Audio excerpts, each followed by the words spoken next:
Dejadme contaros una pequeña historia. Es una historia que escribió hace muchos años Jorge Bestringe y que jamás ha sido desmentida.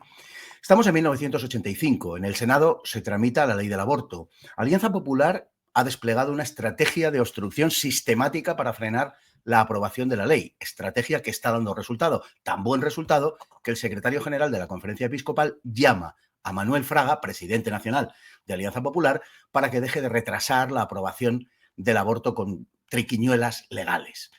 Un estupefacto Fraga, y a Fraga pocas cosas le dejaban estupefacto, colgó el teléfono dispuesto, como dijo, a dejar esta cofradía, refiriéndose a la iglesia.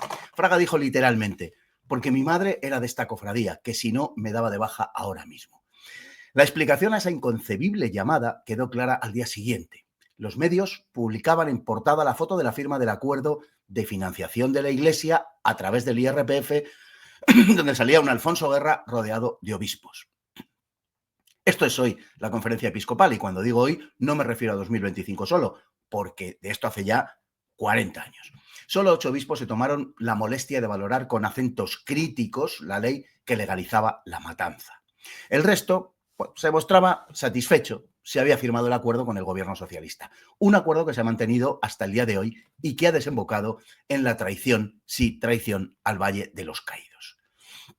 Porque aquí han sucedido varias cosas increíbles viniendo de quien viene, de los pastores de la Iglesia Católica. La primera es la venta del Valle al gobierno, porque esto es una venta más que una entrega, dado que aquí ha habido pues, un intercambio, ha habido un mercadeo, vaya.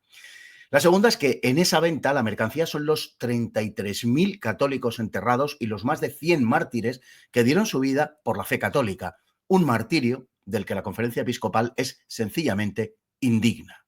Y para que no falte ningún detalle repugnante, hay que recordar que es la Iglesia, víctima inocente de un brutal genocidio durante la Guerra Civil, quien vende a los verdugos, a sus verdugos, quien vende a los asesinos, la memoria y los restos de quienes dieron sus vidas por la defensa precisamente de la fe católica de la propia Iglesia.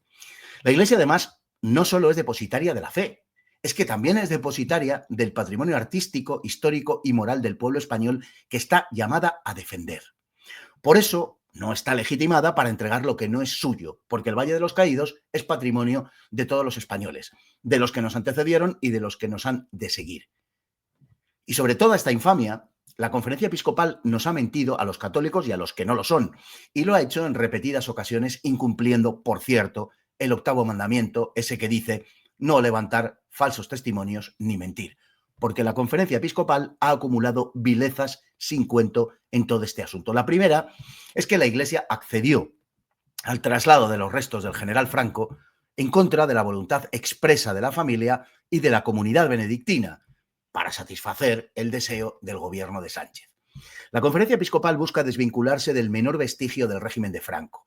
De ahí la reiteración de su portavoz cuando insiste en que no ha habido una sola voz discrepante en el seno de la conferencia a la hora de llegar a un acuerdo con el PSOE para la venta del Valle.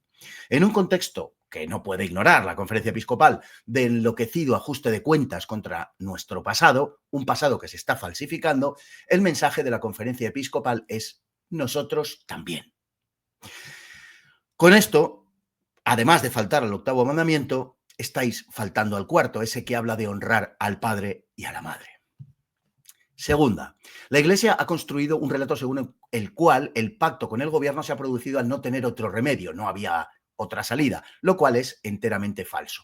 El artículo 1.5 de los acuerdos firmados entre la Santa Sede y el Estado el 3 de enero de 1979 y que están plenamente vigentes, garantiza la jurisdicción única de la Iglesia sobre la Basílica del Valle de los Caídos. Si la Iglesia se hubiese opuesto, fijaos qué sencillo, si hubiese dicho sencillamente no, el gobierno no habría podido tocarlo en absoluto.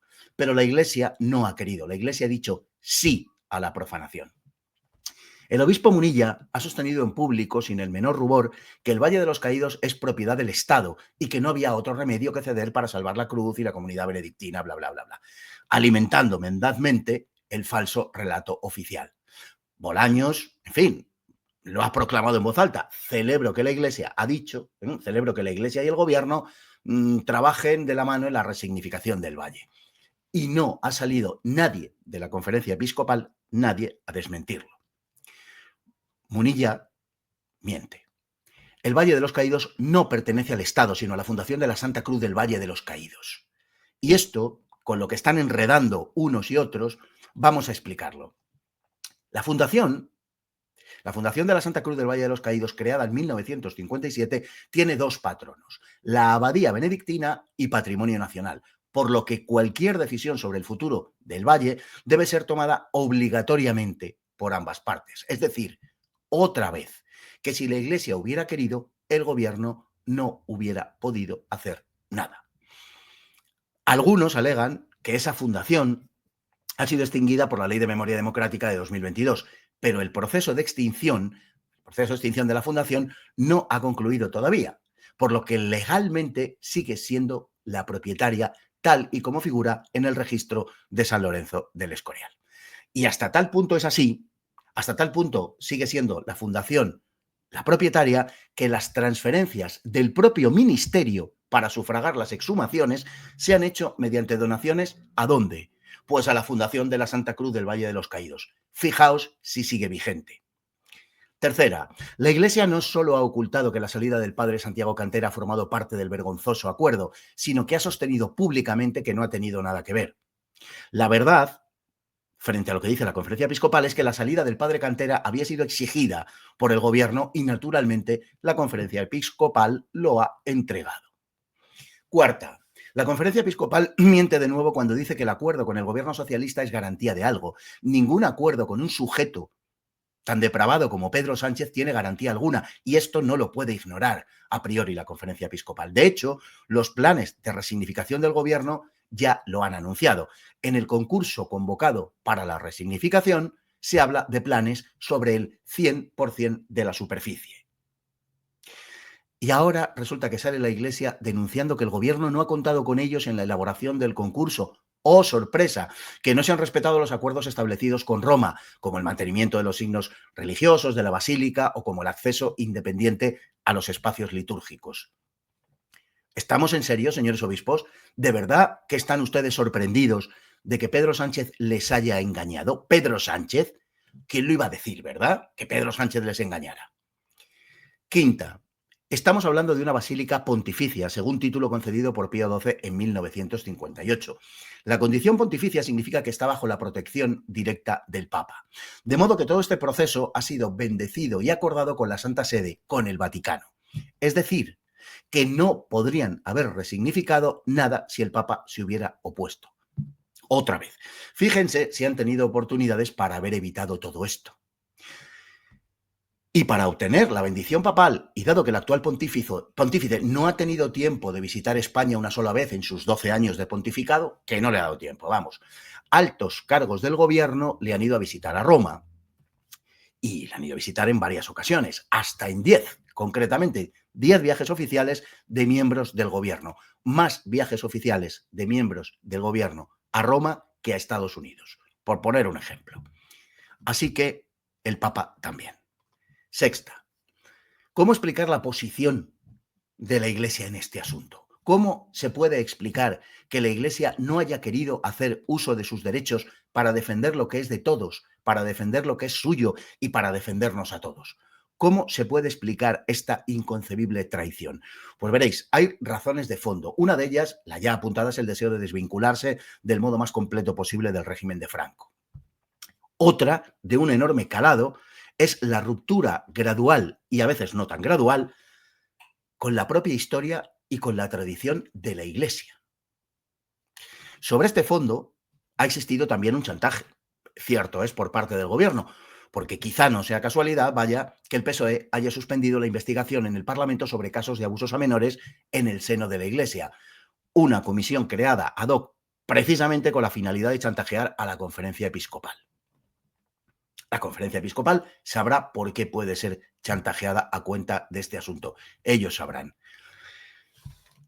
No es para mí grato hablar de esto y hablar así, pero no hay otro remedio. El Evangelio de San Lucas dice: os aseguro que si estos callan, hablarán las piedras. Y vosotros habéis callado, y las piedras ya están hablando. Las piedras sobre las que se ha levantado el Valle de los Caídos, ese que vosotros acabáis de entregar. La Cruz del Valle, la cruz más imponente del mundo, si es que se salva de la furia talibán de estos salvajes, será vuestro más implacable fiscal por los siglos de los siglos y será el testigo imperecedero de vuestra mezquindad y cobardía. Será el insobornable fiscal de unos pastores que dieron la espalda a su rebaño cuando pedía auxilio ante la proximidad del lobo. Como decía el viejo juramento, que ponía en manos del Altísimo el juicio sobre los actos de los hombres, si así lo cumplís, que Dios os lo premie, y si no, que os lo demande.